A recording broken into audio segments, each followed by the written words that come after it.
For more than 3 decades, the world has been told a carefully polished story about healing inside the British royal family, a story where old wounds slowly faded, difficult memories softened with time, and the sons of Princess Diana eventually embraced the woman who once stood at the center of the greatest emotional storm in modern royal history. But what if that story was never completely true, and what if the man now standing closest to the throne, Prince William, has been sending a very different message for years, not with interviews, not with public confrontation, but with silence, symbolism, and decisions so subtle that most people never noticed them until it was already too late. And tonight, as we begin this investigation, one question changes everything. Has Prince William ever truly trusted Queen Camilla at all?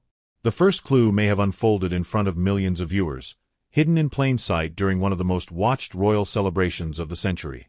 The date was May 2023. The location was Windsor Castle. The atmosphere was electric, historic, almost cinematic, as King Charles III and Queen Camilla entered the coronation concert to thunderous applause. Yet amid the music, the cameras, and the dazzling lights, something happened that body language analysts, royal commentators, and millions of observant viewers could not stop replaying. As Queen Camilla passed in front of the Wales family, Prince William remained still. Prince George remained still. Princess Charlotte remained still. No visible bow. No visible curtsy. No instinctive gesture of warmth. Just silence. And in royal culture, silence can often speak louder than ceremony itself. So let me ask you something. If protocol matters that much inside the monarchy, what does it mean when the future king appears to choose his own version of it? To understand that moment, you have to go back decades, back before crowns, before concerts, before titles changed, to a teenage boy watching the collapse of his parents' marriage play out in front of the entire world. Long before Prince William became the composed statesman people see today, Prince William was the son of Princess Diana, the woman whose pain, heartbreak, and emotional isolation became global headlines. And while the public watched documentaries, interviews, and carefully managed palace statements, one person lived through every whisper, every photograph, every front-page scandal in real time. That person was Prince William. And when a child experiences emotional betrayal before understanding political duty, the memory often becomes stronger than protocol. That brings us to one of the most symbolic moments in modern royal history, a moment many viewers saw as romantic, sentimental, and deeply emotional, but which some royal insiders interpreted as something far more strategic. November 2010. Prince William proposes to Catherine, Princess of Wales, known globally as Kate Middleton, and on Catherine, Princess of Wales's hand appears one of the most recognizable pieces of jewelry on earth, the sapphire engagement ring once worn by Princess Diana. Publicly, Prince William described it as a way to keep his mother close, and emotionally, millions understood exactly what that meant.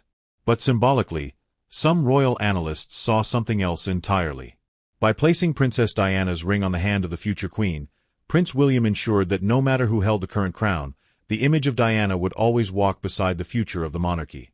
And if symbols are power inside royal life, was that simply love? Or was it the first quiet line in the sand? The symbolism did not stop there. Over the years, royal watchers noticed a fascinating pattern involving jewelry, heritage pieces, and family presentation. While Queen Camilla has appeared in extraordinary collections connected to the crown, historic tiaras, and pieces associated with previous queens, observers have repeatedly noted that the jewels most strongly associated with Princess Diana continue appearing almost exclusively with Catherine, Princess of Wales.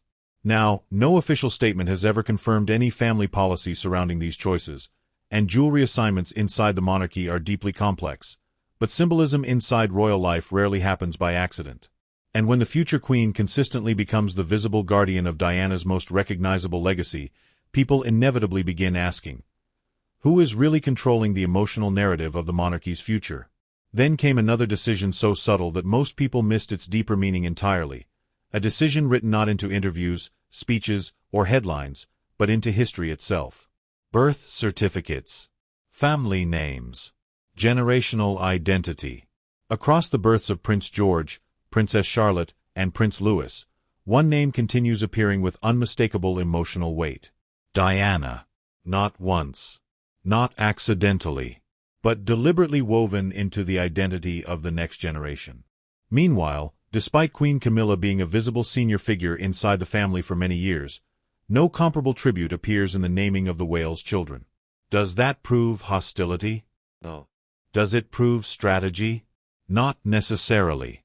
But in the monarchy, names are never random. Names are legacy. Names are alignment. Names are memory made permanent.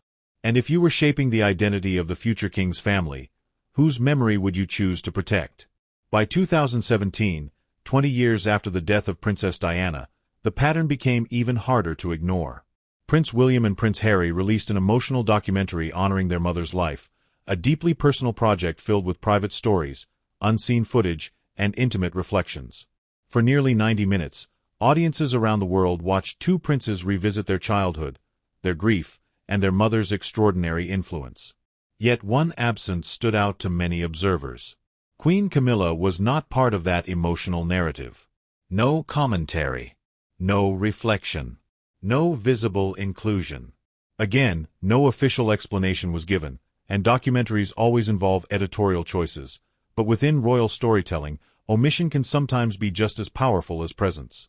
And as the years passed, the emotional distance appeared to evolve into something colder, something more strategic, something less about grief, and more about succession.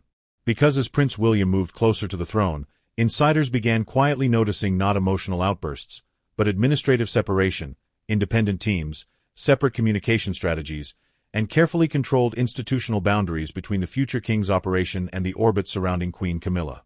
And if those patterns continue, then perhaps this story was never really about personal pain at all.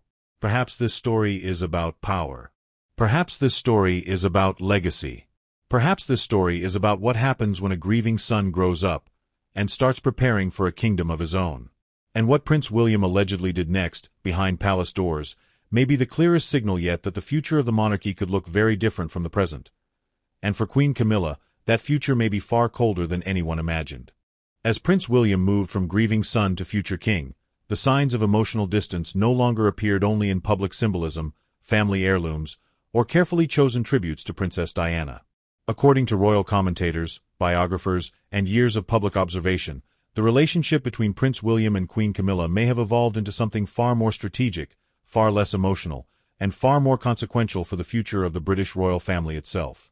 Because when a future monarch stops reacting with emotion and starts building systems, that is usually when personal pain begins transforming into institutional power. And if that transformation has already begun, then what you are about to hear changes everything. One of the most revealing moments reportedly took place years before crowns, coronations, and constitutional strategy ever entered the conversation. April 2005. The wedding of King Charles III and Queen Camilla. Publicly, the ceremony was framed as a mature union, a long-delayed chapter of personal happiness, and a stabilizing moment for a monarchy trying to heal after years of scandal. But according to multiple royal accounts published over the years, both Prince William and Prince Harry were reportedly deeply uncomfortable with the idea of formal marriage, with some reports suggesting both princes urged their father not to remarry, asking instead that the relationship remain private and unofficial. These reports remain part of published commentary rather than confirmed palace statements, and private family conversations deserve caution, but the emotional implication is difficult to ignore. Because if a young Prince William really tried to stop that wedding, then what followed may not be resentment. It may be unfinished business. And if you had watched your mother suffer publicly, would you have stayed silent? Over time, that emotional tension allegedly began shifting into something more controlled, more subtle, and arguably more powerful: selective inclusion. Consider one of the most emotionally significant anniversaries in modern royal history. August 2017. 20 years after the death of Princess Diana. The world watched as Prince William, Prince Harry, and Catherine, Princess of Wales, visited the White Garden at Kensington Palace, surrounded by thousands of white flowers, tributes, memories, and emotional symbolism connected to Diana's extraordinary legacy. Cameras captured smiles, quiet reflections, and deeply personal moments. But one absence stood out to royal observers almost immediately. Queen Camilla was not visibly part of that public remembrance. No appearance. No shared tribute. No emotional participation. Does that prove exclusion? No. Does it prove intent? Not definitively. But inside the monarchy, access to symbolic moments often says more than access to titles. And if someone is absent from the most emotionally important family ritual of the year, people naturally begin asking, Was that coincidence? Or curation? Then came one of the most explosive chapters of all, not involving ceremonies, not involving jewelry, and not involving family photographs, but involving something arguably far more dangerous inside royal life: the press. Because within the monarchy, communications offices are not simply administrative teams. They are power centers, narrative engines, institutional shields. And according to years of royal reporting, one of the deepest fault lines inside the modern palace may not exist between individuals, but between households. Between the communications ecosystem surrounding Kensington Palace, where Prince William and Catherine, Princess of Wales, operate, and the orbit surrounding Clarence House, where King Charles III and Queen Camilla built much of their modern public strategy. And if those teams no longer fully trust one another, the consequences for the monarchy could be enormous. That tension reached global attention in 2023, when Prince Harry released his memoir, Spare, one of the most discussed royal books in modern history. The memoir included deeply personal allegations, emotional recollections, and claims involving media relationships, internal briefings, and long-standing family distrust. Among the most controversial passages were descriptions involving Queen Camilla, including allegations about media strategy and reputational management. Now, those claims remain claims, not judicial findings, and responsible analysis requires caution. But what many royal observers found fascinating was not what Prince Harry said. It was what Prince William allegedly did not say. No public rebuttal. No visible defense. No strategic counter-briefing. Nothing. And in the language of royal communications, silence can sometimes be more revealing than any statement ever could. So here is the question. When your family is accused publicly and you choose not to respond, are you protecting peace, or allowing a message to stand? As the years passed, body language experts and royal watchers also began noticing something subtle during major public events, state ceremonies, and family processions. Positioning, distance, visual boundaries. During appearances at Westminster Abbey, balcony events at Buckingham Palace, and public family engagements, commentators repeatedly analyzed how Prince William often appeared physically focused on his children, his wife, or his official duties, while maintaining a noticeably formal dynamic with Queen Camilla. Now, body language analysis is inherently interpretive, not definitive, and public posture can never fully reveal private truth. But when similar patterns appear repeatedly over years, viewers inevitably begin drawing conclusions. And if those conclusions become part of public memory, perception itself becomes power. Yet perhaps the most emotionally charged pattern of all involves not policy, not press, and not protocol, but bloodline. Because according to royal biographers and public records, Prince William has maintained a deeply visible connection with the Spencer family, especially through continued visits to Althorpe House, the childhood home and final resting place of Princess Diana. Over the years, these visits have taken on enormous symbolic importance, reinforcing not just personal grief, but generational identity. And if the future king continues anchoring his children, Prince George, Princess Charlotte, and Prince Louis, in Diana's legacy rather than in the orbit of Queen Camilla, then the future of the monarchy may already be quietly choosing its emotional center. But what happens when emotional symbolism evolves into actual policy? And what if the plans for Prince William's future reign already include a version of the monarchy where Queen Camilla becomes almost invisible? Because according to some of the most persistent whispers inside royal circles, that planning may have already begun. By this point, the signs surrounding Prince William and Queen Camilla no longer appear to many royal observers as isolated moments, emotional coincidences, or harmless family awkwardness. When viewed one by one, a missed bow, a symbolic piece of jewelry, a silent press response, or a carefully managed family appearance may not look extraordinary. But when those moments are layered across 3 decades of royal life, the picture begins looking far more deliberate, far more strategic, and far more unsettling for anyone watching the future of the British royal family closely. Because if Prince William truly believes that the next era of the monarchy must be emotionally anchored in the legacy of Princess Diana, then every administrative decision, every symbolic gesture, and every family boundary may suddenly start making much more sense. And what comes next may be the clearest evidence yet. Inside the monarchy, staff are not simply assistants, press officers, or event planners. Staff are infrastructure. Staff are intelligence. Staff are influence.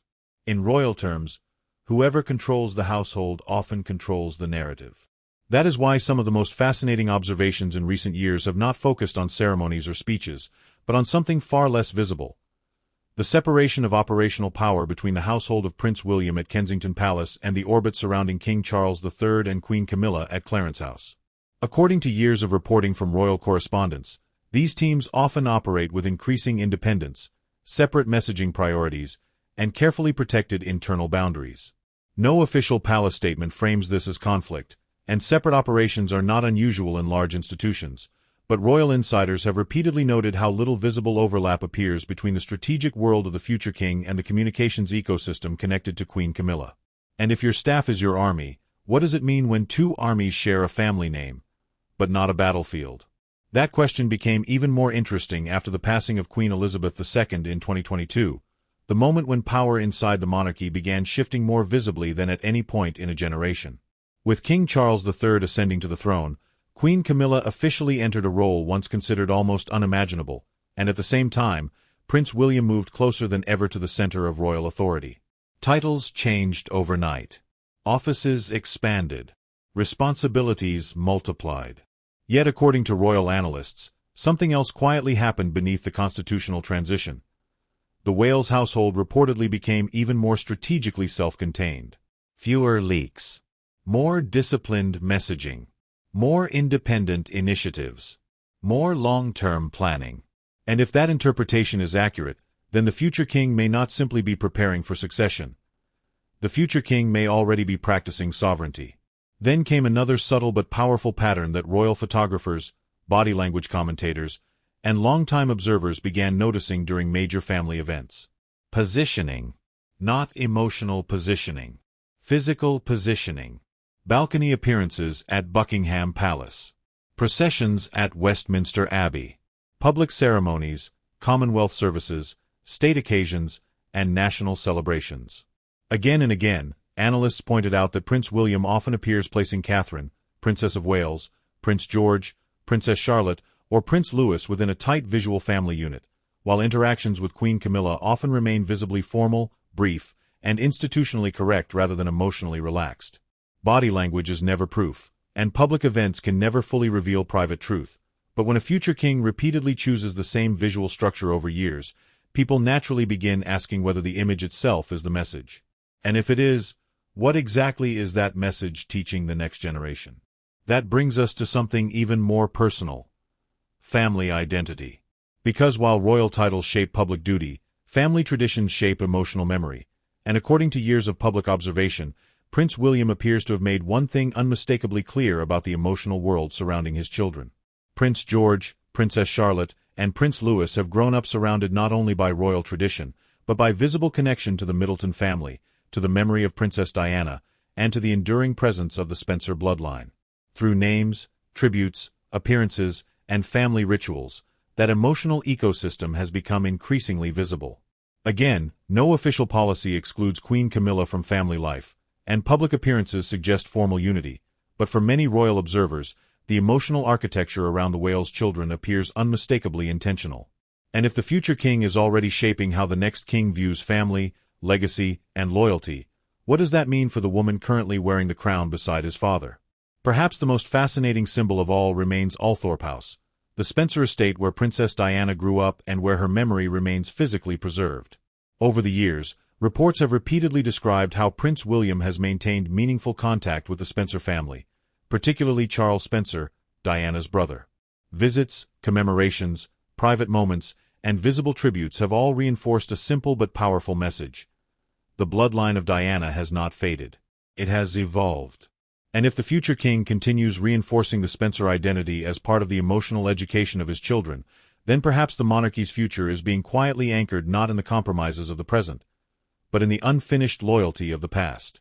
So let me ask you, if you were preparing a future king, whose story would you make sure he never forgets? But symbolism, body language, and family identity are only one side of power.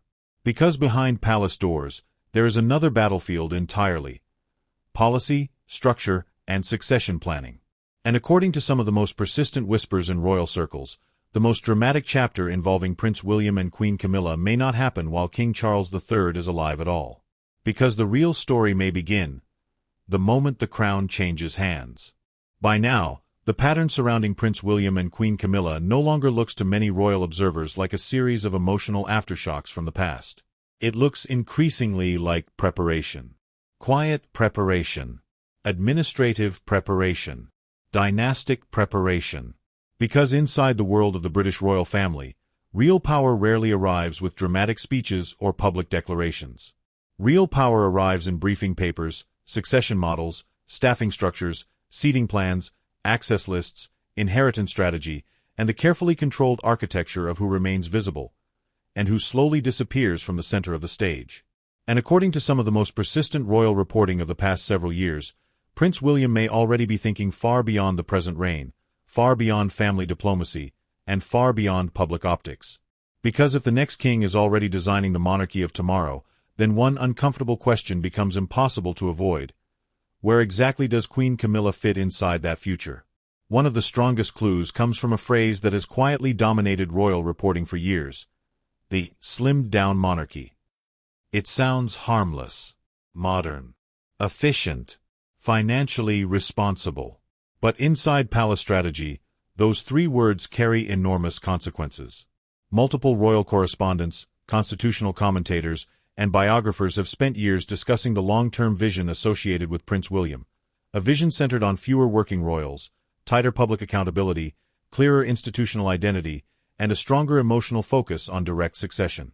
None of these plans have been formally published as official succession policy, and any future structure remains speculative, but the trend itself has been discussed widely enough that palace watchers no longer dismiss it as rumor. And if a monarchy is being reduced to only its most essential figures, who stays at the center? And who quietly becomes ceremonial history? That question becomes even sharper when royal historians examine what typically happens to consorts after the death of a reigning monarch. Queen Camilla, despite holding one of the most visible titles in the modern institution, would not automatically transition into the role historically known as Queen Mother, because that title traditionally belongs to the biological mother of the reigning monarch, not the spouse of the previous king. That distinction may sound technical, but in constitutional symbolism, titles shape visibility, and visibility shapes legacy. So if King Charles III's reign eventually ends while Prince William ascends to the throne, Queen Camilla could enter an entirely different constitutional category. One without automatic public authority, one without inherited operational relevance, and one without a clearly defined long-term ceremonial role. And if you spent 30 years climbing toward the crown, how would it feel to realize your title may have an expiration date built into it? Royal commentators have also pointed toward another fascinating clue: geography. Because within the monarchy, where someone lives often says as much as what title they hold. Over the years, Queen Camilla has maintained a strong personal connection to Ray Mill House, the private country residence long associated with her life outside palace duty. Multiple biographers and public reports have referenced the possibility that after the reign of King Charles III, Queen Camilla may gradually retreat from frontline royal life, potentially returning to private country living rather than remaining central to the next era of monarchy. No official palace document confirms this scenario, and responsible analysis requires caution, but the symbolism alone is powerful. Because if the future of the monarchy is being centered around Prince William, Catherine, Princess of Wales, Prince George, Princess Charlotte, and Prince Louis, then where exactly does the current queen fit into the emotional picture of the next generation? And that brings us back to something many viewers dismissed as a simple ceremonial detail: the selective bowing moment at Windsor Castle during the coronation celebrations of 2023. Public footage showed Prince William standing with his children as King Charles III and Queen Camilla moved through the event, and body language commentators quickly began debating the absence of visibly exaggerated formal gestures. Now, public footage can never tell the full story, camera angles can mislead, and protocol interpretation is often more complicated than headlines suggest. But what made the moment so fascinating was not what happened. It was what people believed it represented. Because to many viewers, the image looked less like confusion and more like instruction. And if the future king appears to be teaching the next generation when to honor protocol and when to personalize it, what exactly are those children learning? Then there is the question of family access, holiday traditions, and emotional influence, an area where subtle choices can shape generational loyalty more effectively than any speech ever could. Over the years, observers have noted how Prince William and Catherine, Princess of Wales, have maintained exceptionally visible connections not only to royal institutions, but also to the Middleton family, building an emotional world around Prince George, Princess Charlotte, and Prince Louis that combines royal discipline with grounded family identity. Birthdays, school life, sporting events, public celebrations, countryside traditions, and extended family contact all reinforce that ecosystem. Again, none of this proves exclusion of Queen Camilla, and public appearances continue showing formal family unity, but emotional influence often works quietly, gradually, and permanently. And if the future king's children grow up emotionally anchored in the worlds of Diana, the Spencers, and the Middletons, what role is left for the woman who arrived after all the damage had already been done? Perhaps the most fascinating part of all is how little Prince William has ever needed to say publicly. No emotional interviews. No memoir. No direct accusations. No public confrontation. No strategic speeches about trust, betrayal, or grief. Instead, what royal analysts repeatedly point to is something arguably more powerful: silence. Selective silence. Administrative silence. Symbolic silence. The kind of silence that allows biographers, historians, and commentators to build interpretations without ever being directly challenged. And inside royal life, unchallenged narratives often become public memory. So here is the real question. If a future king never corrects stories about distance, distrust, or strategic separation, is that because those stories are false? Or because silence itself has become part of the strategy?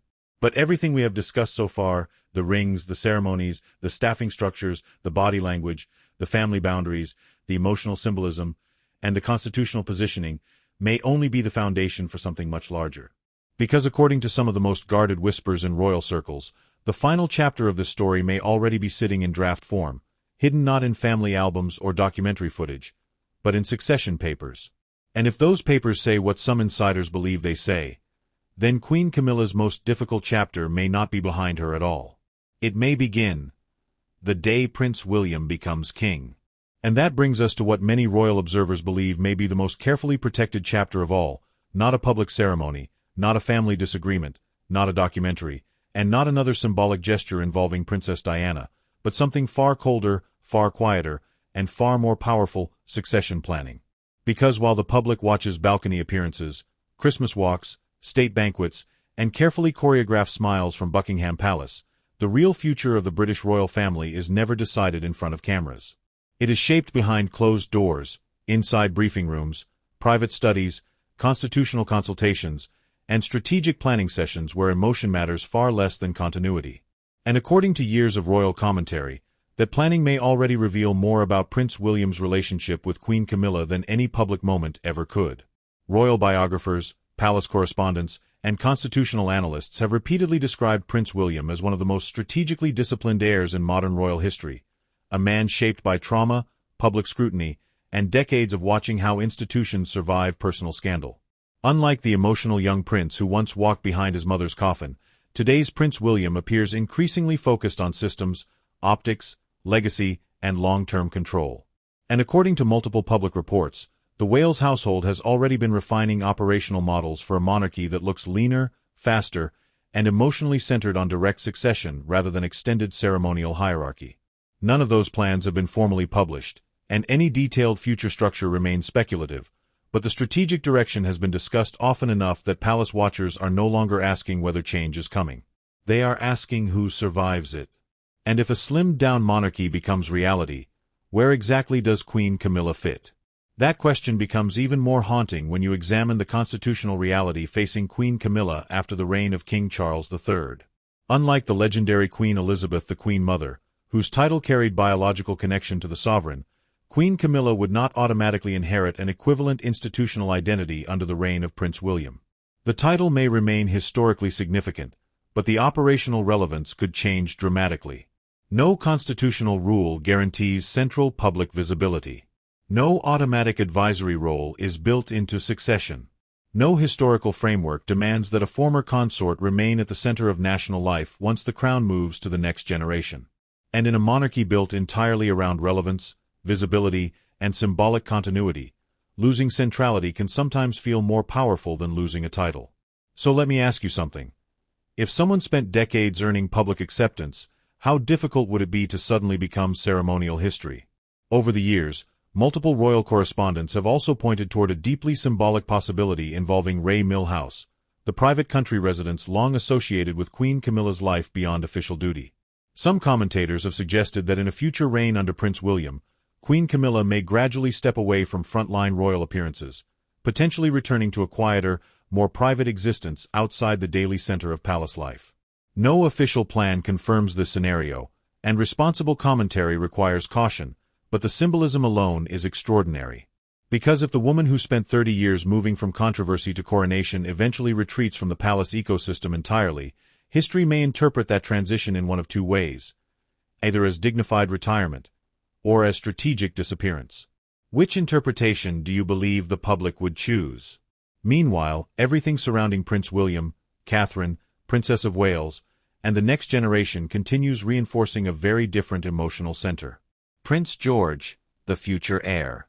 Princess Charlotte. Prince Louis.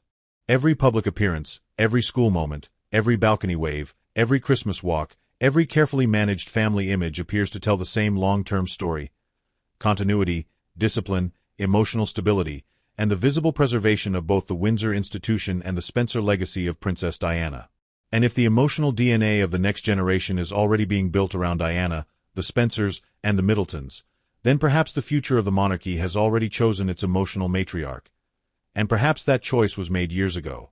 Then we come back to one of the most fascinating patterns of all: silence. Throughout decades of documentaries, memoirs, media speculation, royal biographies, press leaks, and endless public analysis involving Queen Camilla, Prince William has rarely offered direct public commentary. No dramatic denials.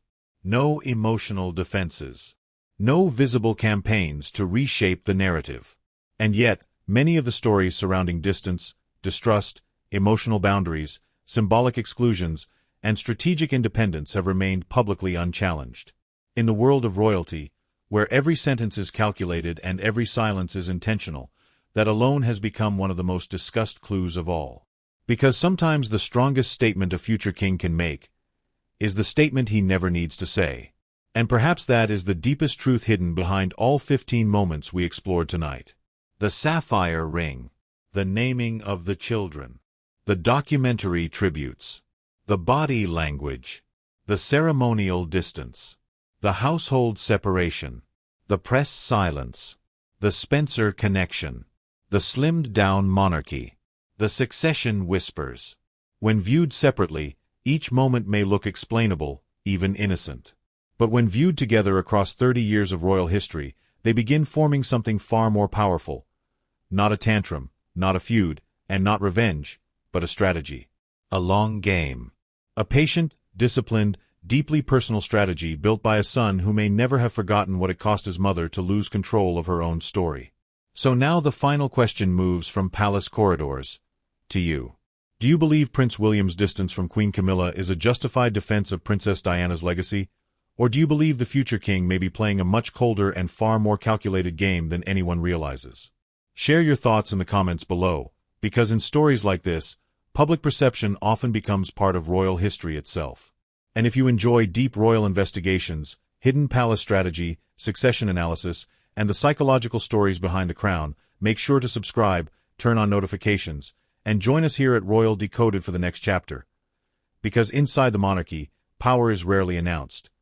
It is inherited, protected, and sometimes quietly rewritten.